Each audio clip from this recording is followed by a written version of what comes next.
Space Podcast, Third Space Podcast, Third Space Podcast, Third Space Podcast.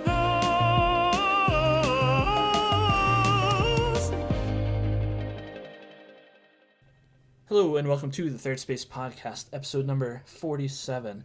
Did you enjoy the jingle again? We decided we're keeping that jingle. It's just too good. We can't top it, so we're keeping it. Anyway, in this episode, Daniel and I discuss his sickness with COVID again. This is the second time he's had COVID. Thankfully, this time it wasn't that bad. So we spend a little bit of time discussing COVID and the mask wearing that still is happening, apparently. And then Daniel turns the tables on me. In a previous episode a long time ago, I think it was episode 8, I made him defend poetry by testing him with made-up poems. This time, he asked me to defend poetry, or at least to assess the value of poetry. And that makes up the bulk of our discussion. It doesn't sound riveting, but there's some funny parts in there. So if you enjoy discussion on that kind of thing, please give it a listen. Anyway, take it away. Jingle again. Third Space Podcast, Third Space Podcast, Third Space Podcast, Third Space Podcast.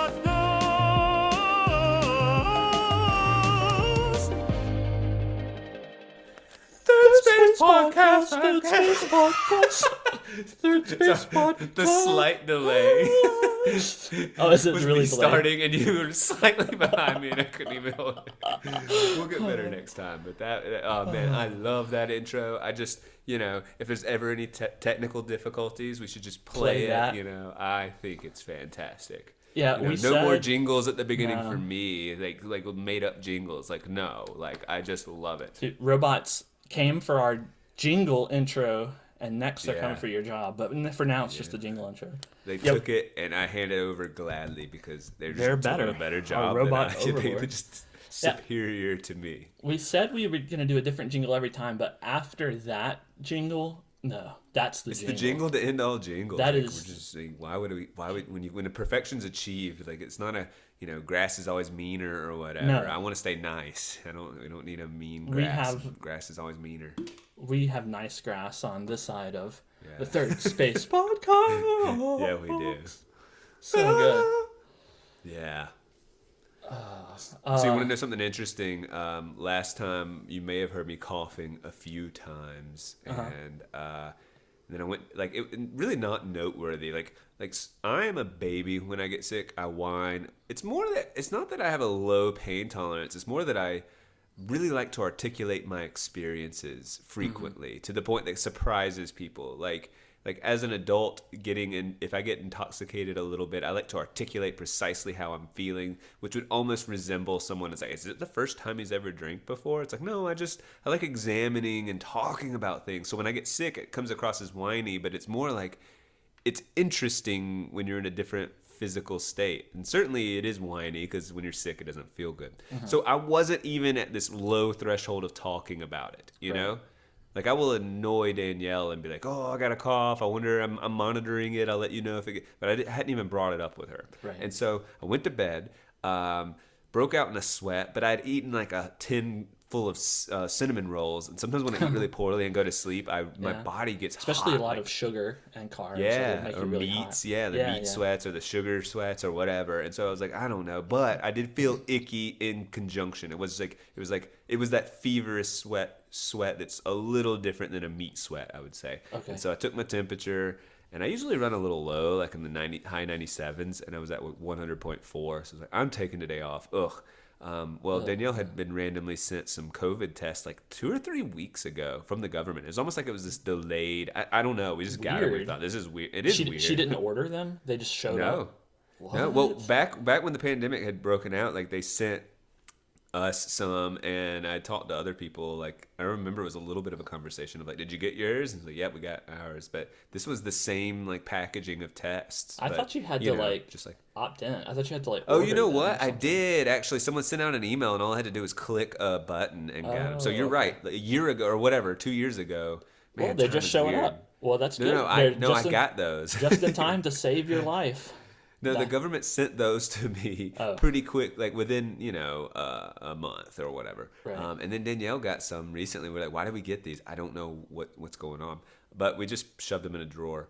And so since I was feeling poor, she said, you should take this. I really didn't want to. I was like, oh, well, but I did. And I had COVID. And she was fine. She'd woken up, done her workout. I had said, I'm not feeling up to a workout or whatever, which is a big deal for me. I like to work out. It's like, it really like centers me for the day. So for me to say no to a workout is not at this point like a lazy, I think I'll just cut myself a break. It means like, oh, like I like am really not feeling good. Because if I'm feeling sort of iffy, I'll just take it easy during my workout. But this was a definite like I'm not going to work. And yeah, I tested positive, and she did too. So man, you guys are just not hip. COVID is so 2021. Yeah, you're right. We're just late. We're late to the party. How many times have you had it now? 2 or 3? 2.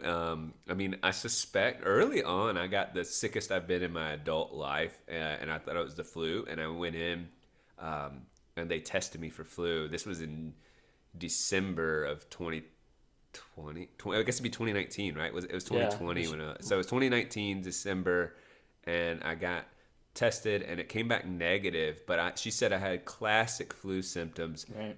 My body was so tender and raw, like I didn't want to be touched. Like the shirt on my back hurt. The hair, like when I put water on my head, like when I showered, that's a weird way to, when you're getting that water chamber, that water chamber, and put water on your head.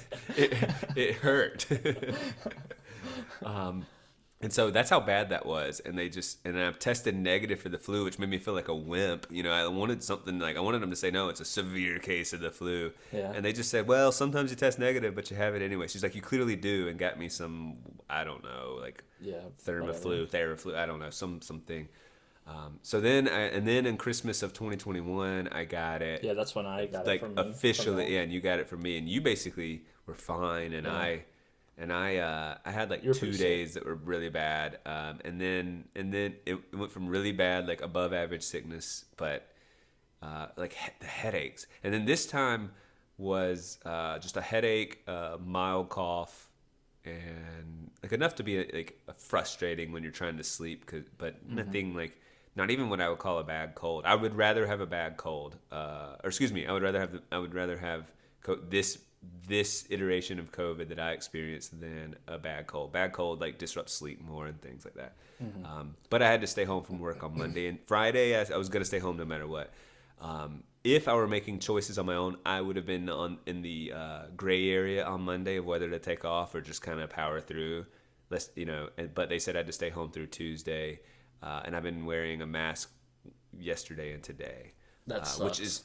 Oh, it really sucks. It's the Scarlet Letter. It's totally the Scarlet Letter. I am better, and like. Not only does it suck, it's stupid. Like it doesn't make sense. Like at this point, it's astonishing that that's still a rule. Like we clearly know by now. Well, firstly, if you would rather have a cold than COVID, then COVID is not serious enough to warrant major changes to our procedures at this point, and we know that it doesn't stop the transmission of COVID. Like, we know that now. It's clear. No one has shown that it stops the transmission of COVID. So it's ridiculous to require it now. And then all the knock-on problems of not being able to see people's faces and all that stuff. All that still applies. And it's frustrating. And then I we had a lunch and people probably see you now, and if they're like me, they think, what a wimp. What a loser wearing his mask. That's one of two things. They're either thinking... it's the Scarlet Letter of, oh my, like if you're a fearful type, you go, oh my God, he's had it recently and I should stay away. Or if you didn't notice, I just started wearing it, you just kind of, I mean, not to be mean. Okay, there's a couple reasons when I see someone with a mask. I mean, I guess if I'm giving the most gracious presumption of goodwill is that A, they believe it works, and B, there's someone like immunocompromised that they're trying to protect, like close in their family. Sure. And like that's the best reading I can give you. Other than that, it gets into like it's a security blanket for your face. And look, and I have all the empathy in the world for like students that are like misfits and like I have a good heart for that stuff. But I that's believe not a good solution. This is not a good solution. But and they're basically signaling to the world, like I'm not doing that well. Right. Yeah.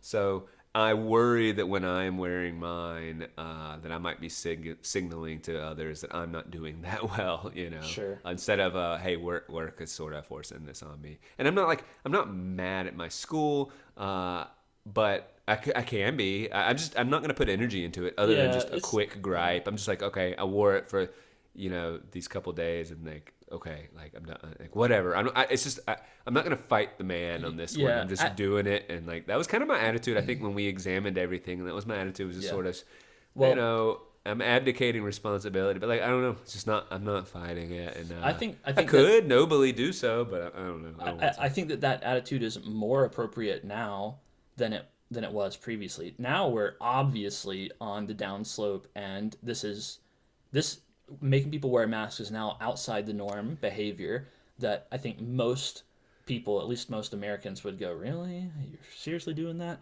And so now that's the norm. Before that, it was the upslope, right? We were on the push, and it was how far are they going to take this? Like, how authoritarian and stupid are things going to get? And so at Right. that point, I've personally felt like it was, the responsible thing to do to push back as much as possible and to say I'm not gonna abide by this. I Now see it's what you're just saying. now it's just kind of like I'm not worried about it picking up again, and getting to the same level. At least not until the next COVID. Until the next time they try to do I mean, something like this. yeah, the truth is too that I got the sort of once I emailed the nurse and said, hey, like here's weirdly she wanted a picture of my positive test to like send off, and asked my birthday and stuff, Send which off to like where? to like they're still tracking numbers like the like state is, I don't know, weird, right? So fine, whatever, here's my information. And then she sent kind of a blanket email of like, here's what you do when you return: you wear the mask, or you take 5 days quarantine, and then whatever with 10 with the mask. And I'm like, but I have a feeling like I'm not going to push it because look, whatever, you're the boss, I'll wear my mask. But I just don't even think anyone cares. Like No, even no the one people cares. enforcing, they just sent the email, they're good, And so, right. That's Like I the just think that's the thing that's annoying about, like, just looking back. No one really cares. They don't care about what's actually dangerous, what's actually harmful, what actually makes sense. They don't care about the actual science or the actual transmission of particles or anything like that. They just care about covering their asses. That's all. Like, all the way from the top, it was all just about covering my ass. Make sure I'm not yeah. the one on the chopping block and getting fired. Like, that's all it is, and that's all it It, remains. Or well, making sure my virtue remains intact, at the well, lowest yeah. level. If you just and some of there is virtue signaling, but you're right that I think a lot of I don't know if you want to call it corporate America or just like how businesses run. Oh yeah. Administrative job is just sort of, hey, let's cover our ass. Like a lot of work is CYA. Like it's Yes. like this is how we're gonna behave. This is our protocol, and this is all CYA. And when you think about the energy, and some of it's for good reason. Say we have to have a fire drill once a month by like fire marshal law. I think that's what fire marshal law. But like, and then we go through the motions and we do it. Sure. And we but like so that's a or even open like open shooter drill, or like I have to watch videos and answer a quiz on airborne pathogens, and like they'll send us little emails, then we take cyber Yeah. criminal activity quizzes, and then there's just like all the meetings and stuff that are like essentially, well, I guess that's not CYA stuff. That's more just like here are Yeah. the operations. Well, you know So how I've talked before about, I mean, it's not a unique thought by any means, but the easy path. And just culturally, we have a problem with people always taking the easy path, always taking the path of least resistance, whatever they can do to spend the least energy. This is a universal thing, but I think that this cover your ass mentality is the corporate version of taking the easy path. Like, they would rather do the minimal amount of actual work, new things, new development, new policies, effective procedures. They would rather just do the minimum, foist the responsibility off on someone else, and say, "Well, it's not a problem anymore. We covered Right. ourselves." So But at least maybe it's not so bad because maybe you can see the bad how it can play out poorly because all of a sudden we're wearing masks or this pageantry of safety or whatever you want to call it instead of actually addressing possibly better methods. But a lot of it, if it is airborne pathogens in schools, like I've not dealt with like a kid bleeding all over me before, but yet I've watched a video twice a year for 11 years. So like that's a lot of energy put into something that's never happened, but That's it right. is a severe issue if a kid's bleeding all over me and in my eyes. I need to know, or at least like you know so like, and what do I do then? Don't ask me, I forget. Your Like English lesson has gone terribly awry. yeah, like something's gone awry. Very funny. It is a weird thought, like how did we get here? Like or eerie things, like I mean some of these open shooter like trainings I did where like I'd have to listen to different sounds and identify were they gunshots or were they just like other noise, books dropping or pow pow like Yeah. it's just I don't kinda, know. there's I some, don't know how I feel about that. I mean, like, but my point, sorry, I got away from my point. My point was that like a lot of these things like are like airborne pathogens or something. There might actually be some better methods, but no one's like, everyone's just like, just circulate that same video from yeah, that's the 1986 problem. and Yeah. like That's it's what I was it's gonna because it's say. unsexy and it's boring, and the school actually wants to put their energy toward more important thing, or like on. Yeah. They're not going to say that. They're going to say it's important, but like it's not that important, and that's why we're not putting energy into it. So that's Fair actually enough. the case I'm making. It's like there's a positive spin on like, good, you're not putting your energy into the kind of like boring, crappy stuff. You're just kicking the can on the boring, crappy stuff and trying to be innovative Yeah. it's just an exertion of your I guess energy that's a in a way. more appropriate That is a place. way to look at it. I mean, my response to that would be do it right or don't do it at all. Yeah, if it's Kind of not thing. important, let's But not I do get this. I get your point. Like that's fine. And like honestly, when it comes to things like training, I get it. Like you want your employees or whatever population of people you're dealing with to be educated. It's the issue is just that you want I mean, you want the education to be correct, Yeah, and well, like there is that principle you brought up with like, yeah, you haven't had any student bleeding into your eyes, before. In fact, I wager that you haven't even been close to that situation, and yet you've watched 22 videos about it over the course of your career, which just seems like a little bit ridiculous. Yeah, yeah. Oh, And it's oh, often the same video, so I've probably only seen 3 videos. I'm bleeding out. I'm bleeding out. That's exsanguinating, Johnny. Exsanguinating. EX. Pretty funny. Yeah. So anyway, this is a week. COVID Dan. Yeah, a week from having COVID, and I feel like I still have a little bit of a cough, but not even like a disruptive amount. And I didn't miss a podcast. How about that? How about So, that? Weekly, baby. Yeah. Nailing yeah. Nailing it. Speaking of lessons and things like that, when I was telling you about having COVID, one of the points was that I had like a lunch meeting just to go over, like what we're teaching and good meetings and stuff. And so Sure. like, they were like, take your mask off because I was eating, right? And someone referenced, they didn't say the pageantry of safety, but they said the showmanship, or I don't know, some other. It was like Edgy. like. Well, they were acknowledging like, I don't care, and so no one Right. cares. Right. But the meeting itself was, we're going to be teaching a poetry unit upcoming, and it got me thinking. You and I have discussed poetry, and I in some consider ways it's myself a poet. yeah, you wrote a poem, and That's all it takes. Is Well, if to you declare have written a yourself a poet. poem, then you're a poet. if you've written words down and declared a poem, you can declare it a poem, I and you can be a poet. I am a poet. Okay, so that's a good intro because our talk around poetry, it generally is teasing and makes fun of it a bit.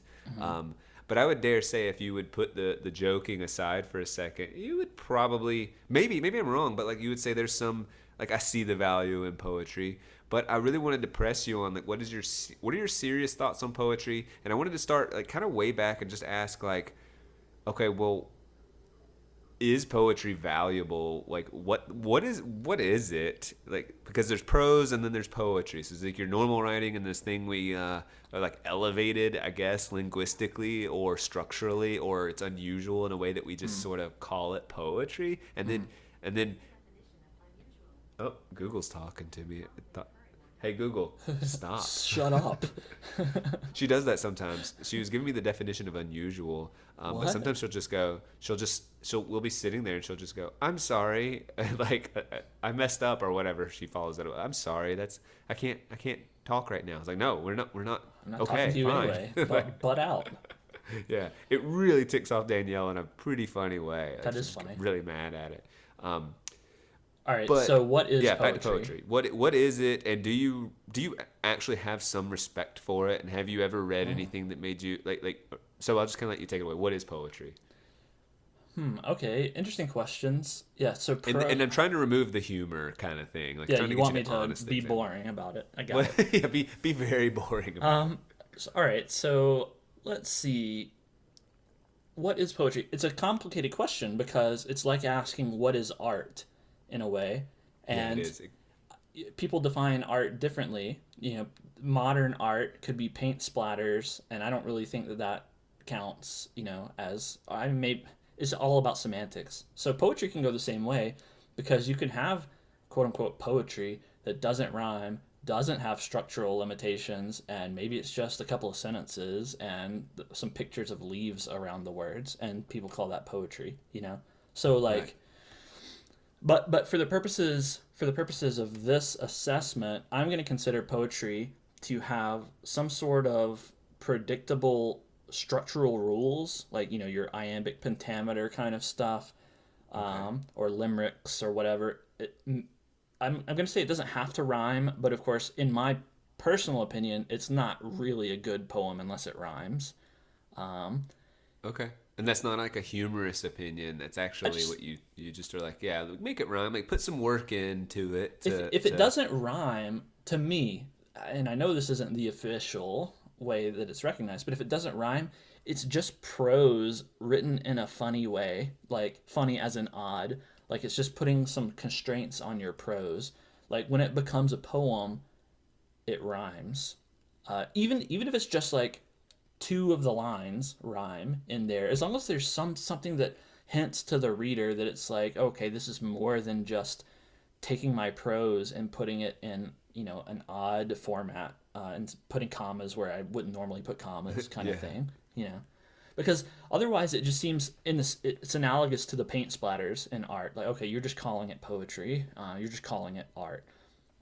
So obviously that depends on the person looking at it or reading it, how they define it. I mean, I don't know that you can objectively say this is a poem or this is not a poem. I mean, that's kind of how you handled your micro poetry phase, right? So Yeah. um, So yeah, rhyming, like, but does rhyming risk? Well, when I see rhyming, I don't know if it's because of Dr. Seuss or I don't know what, but like potential like and it can be a good avenue for humor. It can be really satisfying, especially if there's a misdirection and you rhyme in a way that's unexpected. But does that elevate the potential cheese factor? I mean, I think you know what I'm saying. Is yeah. that like I there's mean, something absolutely. cheesy about rhyming, and why is that? First of all, why is rhyming cheesy? And then like you've now positioned poetry to be like so close to cheesy. I mean, I think the serious answer why is poetry cheesy is because whether by necessity or just convention, it makes the poet, vulnerable. Usually, poetry has some sort of emotional undertones to it, right? Otherwise, why write it? And it I would say exposes. that's a good point. Like the point is to examine some And emotion or yeah, you feeling. could say that some prose, not all prose, obviously, does the same thing. It makes the author vulnerable and discusses some emotionally relevant topic. But usually, prose is longer form. Again, not always, but usually it is, and that makes the emotional parts of it less prevalent overall. Like the emotional parts take up less space in prose. Would you say that's reasonable to say? I think so. I mean, I'm just trying to like. I I mean, don't want to picture get too abstract and say like everything we write down is trying to take what's inside us and put it out. Make the yeah. inside internal, make it external. I mean, But like, and that's vulnerable. But like, if I mm, write a story about a dude, like I'm removing myself. I mean, yeah, obviously, a poem can be about a dude. Like I could can do be, yeah. there's lots of action and things that don't explicitly say this is an examination of emotions and feelings, but Sure. like But really conventionally, because it's that's how it's turned conventionally and out. because it is condensed. And I would say when you do take a novel on the whole or a story on the whole, it is an examination of human Yes. feelings or human truth in some way, and it's told through a story. Whereas a poem, because of it's It's condensed, is condensed. Yeah. often not a whole story, or it's just a fragment of a moment. So it's still about. So it's just more clear that it's about emotion. It Yeah, I would say also, it's I more think, explicitly about emotion. yes, I agree. And so that's what makes it potentially cheesy, right? Because it's dense. It's densely emotional oftentimes, and it requires more of the reader than a novel does. A novel, for example, will lead you in it'll take you, by the figurative hand and lead you through the story, through the plot. You'll experience the emotional parts, but you're kind of immersed in the novel if the author's doing their job right. In a poem, like you said, usually they're not very long, and so it's just a snippet, and so it requires the reader to bring along some of the context, right? Some of their emotional context, and they have to be receptive to what the poem is giving them. And there's no lead in. Like a novel you can lead into the emotional parts of the story by getting the reader comfortable with the characters or the setting or whatever. Yeah. And a poem doesn't have as much space to do that. Are you saying that poetry demands more from the reader in some way? Like they have to bring themselves and be like willing. Like Uh, you were saying, it is. It's like I it's a mean, demands more. I mean, maybe I'm saying readers demand more from poetry. Like, I don't know. It's a different form of writing. I And would say also that the smaller the form of writing, the more careful you are with word choice. sure. Or even if you write a really long novel, you could have whole characters or Yeah. side quests, so to speak, that are a little tangential. Yeah. Whereas if you have a short poem, you've probably refined each phrase and each word and position and each line cut just so for a Yes. particular effect. Whereas Yeah. that just can't be said about thousands of pages. There just might be whole sentences that you're like, yeah. I mean, I just wrote that quickly. I probably could have said it differently. Yeah. I mean, an author of novels will, hire an editor or multiple editors, whereas a poet, I mean, I'm not sure if that's the case, right? Like, I would think that an editor, yeah, it wouldn't fall the same way. You're right. Yeah. um, so what was one of your other initial questions? Like, do I respect poetry, or is there a reason to Yeah, like respect poetry? why not write short prose, short emotional prose, Mm, or if you write short emotional prose, it becomes a poem. Like what's its utility really? And I guess you're starting to answer that with emotion, but yeah, I don't know. I would say. All right, so I have two kind of thoughts on this. One is, yeah, the emotional aspect. You can almost embrace the cheesiness. I mean, we say the word cheesiness, but really embrace that vulnerability, the ability to express an idea or a feeling briefly. I think there's some merit in that, even if it's something that personally doesn't really resonate with me that much. But I think there's some merit in that. The one that resonates a little bit more with me is the artistic component. If you consider structuring the English language in a particular way, choosing the right word to convey the right meaning, and ordering them in a way that rhymes, maybe that's pleasing to the ear, I think that has artistic merit. So if you compose a poem that is really catchy and expresses exactly the idea you want, that's pretty difficult to pick the right words out of. There's like 100 words in the English language, maybe Yeah, maybe more. Picking like that's like maybe. a 1% chance that you're gonna pick any one given correct word, and Correct word for the spot. Yeah. and so that's pretty low odds, and it's hard to make a poem that nails all of that stuff. So I think that I can respect the skill involved in crafting something like that. Do you think that's Oh, fair, or do you think I'm missing any other respectable area of poetry? I am giving. I mean, it's kind of a new thought for me too. I guess I've had an unexamined adoration for it. Like if I read a good poem, and it's like humanity condensed, and I guess that's why I like books. It's humanity, and it's also condensed, but like really condensed in a good poem. Right. But I have, and when you say it, you didn't say demands more of the reader, but I kind of took that away of like it requires you to do something like I need to be in the right headspace, or perhaps it's frequently I frequently enjoy a painting or something when I understand the context a bit more. So that I think poetry is often the same. I feel like I can just read a book and the book should stand on its own. Paintings are usually enhanced when I learn about the author or the context, and the same is true of poetry. Now, not always. Like there can be just a really cool looking painting, but oftentimes these details come out that are exciting and thrilling to unearth the different layers that didn't reveal themselves initially. And it's also just I find it a joyful as a teaching exercise because we can read the poem 3-4 times in one class without it getting too dry, and uncover different layers. So like as a tool for literary analysis, it's excellent because I mean I think it really helps them get those skills, and I love teaching, so it's close to my heart in that regard. But I will be honest, like. Well, and I like some spoken word. I will watch spoken word poets for fun, but I won't like. So yeah, I will. I will just or like I will like stop and watch a video, but I don't just frequently. Is our intro jingle a poem? Sure. It's definitely art, but is it poetry? It's art. It It's rhymes. Third Space it's Podcast not rhymes a rhyme. rhymes It's with not a Third Space rhyme. Podcast. That's not a rhyme. No. Third It's Space not even a Podcast perfect rhymes rhyme. with Third Space Podcast. Exactly. It's an exact rhyme because it's It says the same word. words over and over. It's not a rhyme, I don't think. I mean, it does rhyme, but I don't know if it is a rhyme. I don't even want to think about it.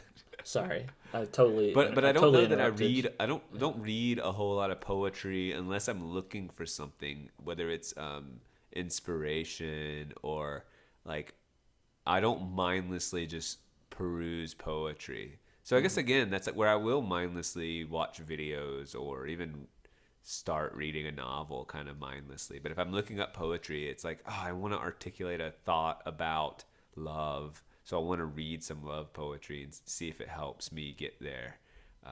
So again, like it's like more. I'm demanding more of it in that case. So. Yeah, one other thing to me, just of note about poetry is that and maybe it is because of the structural difference, but when I have a hard time understanding what is being said in much poetry, like it's almost like song lyrics too, because they're uh, I don't want to use the word contrived exactly, but that's what they are. Like they're not natural speech. They're unnatural speech combined, in some artistic manner. And so like when I listen to songs, which is spoken poetry, I often don't even hear or understand the lyrics. It's all about the melody to me. And with poetry, it's easy for me to do the same thing. Like I kind of just read it and I get caught in the structure of it or the rhyme, and then whatever the message is just basically does not sink in. So poetry is not an effective method of communicating with Bennett, with me. It doesn't work that way. Now that could be because I don't read a lot of poetry, and so I'm not practiced at deciphering it. But that's just the way it is. Stephen Fry has a really good piece on language, and he talks about like there's this great. I wish I had the quote, but he's like, or do you let language be joyful and frothy and giddy, and he just uses some fun words, and it's just for the sound sex of it, and like sound sex doesn't make any sense, but he threw them together because when he's like stringing together this loquacious funness. I'm trying to remember that joke when I was trying to say big words and I couldn't back in the whole video. Onomatopoeia. I don't remember what it was. But so when you were talking about the structure or just getting caught up in or maybe it's just a weird phrase or a pairing of words that maybe as the poem's being read or you read it, your eyes might be keep going on the poem, but you're really thinking about that weird pairing of words. Well, like, this is good. Like, we need a place. I think we need a space to, like, there's a lot of play with words. There's a lot of joy and like, and it doesn't have to be intellectual even. It really can be just like, wow, this is goofy, weirdness, fun. And it's not trying to be humorous either. It's just playful. And I think poetry is a good space for that. And so maybe it might not be a good way to communicate to you if you want to communicate like a concrete message, but maybe it is a good way to communicate to you for just like creative like play structurally. Maybe. What you just said made me think of something though. Like, I wonder if there's not a historical reason why perhaps poetry is less popular or considered more cheesy. Like, if you rewind time a few hundred years back to before much of the population was literate and they didn't have books in their homes, maybe their vocabulary wasn't that expansive, hearing a poem, especially, if it's like a set to music or something like that, would have been exciting because it's something they've never heard before. They're words used that they're not familiar with, put in an interesting way, and it's short and brief, right? So it's not laborious for them to hear or read it. And so it was exciting. Whereas now, people are bombarded with words all the time. Maybe not novels anymore, but they're still reading stuff all the time. And obviously most people are literate in our society anyway. And so poetry is kind of past its prime in a way. It's less special. It's less special, right? And it doesn't. Teenagers write it about their breakups. I mean, and maybe not even that. Like maybe even that is a little bit tacky at this point. What do you think? Do teens still do that? You're hip with you're on the raw edge of. I might not be on the raw edge because I don't. Well, no cap. I love you. No cap. You're my bae. And I mean, I think things like the physical journal have fallen out. That's it, right? No cap and slap. Those are cap, two. You slap. Yeah, you're good. Hip, man. I'm a poet. You got it. I'm not even aware of my own potential. Yeah. I think when I picture teenage angsty poems that get criticized because they're cliche and stuff, I think of journals and scribbles and physical texts that have like these sorts of things, like journals with stickers in them, and like I don't know, we've lost a lot of this tangible media or this outlet of recording things that way. So along with that, perhaps like physical journaling, like there's journaling digitally. Where has that gone? Where has that energy gone? Yeah, where does it move to now? I mean, I'm trying to think because like obviously you can do, and people do, and you do a digital journal. So or a poem can transform to like Pinterest. Maybe Pinterest took all the poetic energy. Seriously, like some sort of like the visual. Like when you say visual poetry, you just say an art, and if you say like. Or you say linguistic art, is it just poetry? Yeah. I mean, like you said at the beginning of the discussion, that kind of full circles it. But like Pinterest is a blend between the two, whereas like, okay, I think it gets put into like quotes and meme quotes almost, or memes, or memes themselves. But probably more in the like taking a profound quote, dressing it up with an image, or bits of poetry, or writing their own things. Yeah, I think that's where that energy would go, if I'm guessing. But the collection, I think what gets lost, and maybe that was never. It's kind of like where do DVD collection, where does that energy go, or VHS collection? Like VHS went to DVD and DVD went to Blu-ray in terms of where those energies toward purchasing like the media. Yeah. But like, Now where did it's that just, energy go? it got channeled into monthly streaming Yeah, like that's where the subscriptions. money went anyway. But like, where did it, like, when you would come over, or like where did my pride go in my collection where it was like, this reflects my tastes, and I'm proud of the fact that if you look at all my movies on my shelf, oh, Daniel likes dramatic, intellectual, artsy film festival type stuff, and like I took pride, I would take pride in something like that with a splash of some action and horror and B movies and all this other things, and I'd be proud of that. It's one less way to show my identity, but Yeah. I don't think that there's a shortage of that. That's the unfortunate thing with social media. It's like, oh, you want to show your identity? Here's some politics, and here's a quiz on which Harry Potter avatar or mind animal you are. Like, so there's That's where no it's shortage gone, of like right? expressing yourself. I That's guess where that so. energy I is mean, gone. yeah, well, that But it's kind of sucks because shallow. It seems more shallow to me anyway. yeah, like even though the movie thing really doesn't reflect my identity, it kind of it reflects real preferences in a way that you have to earn a shelf of movies, because Right. that's a lot of films to watch and like enough to go drop the $20 on or whatever. Right, right. So that says something. Whereas, Speaking of which, like you said, if someone walks in and looks at your movie shelf, they see intellectual film festival pieces. And if they walk in and look at my bookshelf, they see, why do you have 300 absolutely terrible movies? all your B movies. Yeah, Like- why do you have literally quadruple the amount of terrible movies that you do good movies? Like, what's wrong with you? It would be very funny if there used to be a dating show on MTV, and I don't remember what it's like, but like they snatch them out of their beds, and then they'd have to watch their potential date go through their bedroom. So if I'm imagining, like, go through your whole house, right? They get to see who is Bennett, and they, like, to see your guitar and to see your artwork on your walls. They would think I'm pretty weird. Yeah, well, it's funny because you don't, like, you and like home decor, like whatever, you're more utilitarian and pragmatic in that respect. I have zero serious decorations.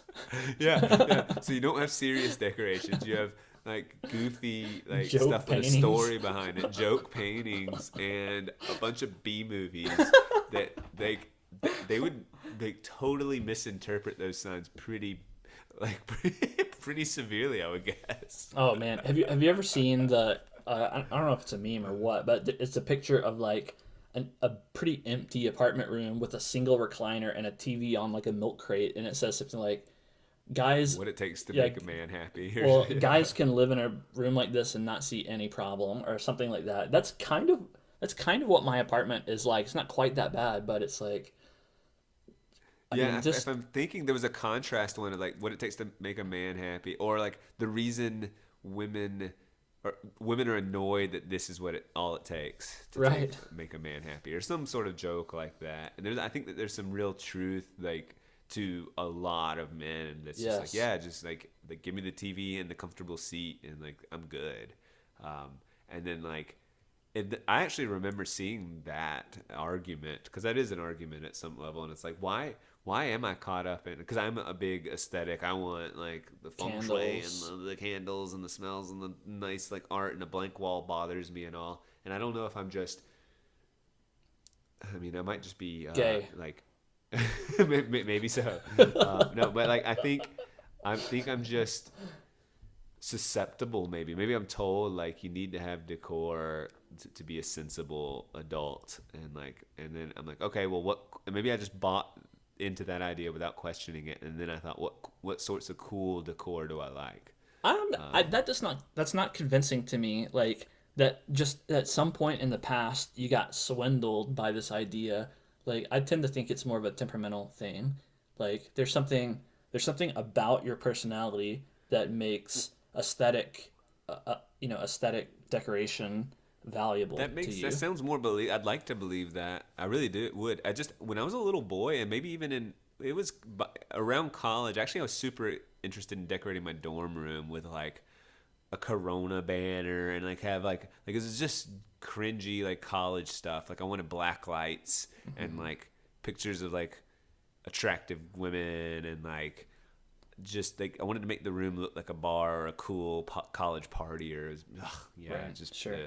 but I cared. As the point is, I did care about decorating my room a lot. I'm just trying to think like when did that come about?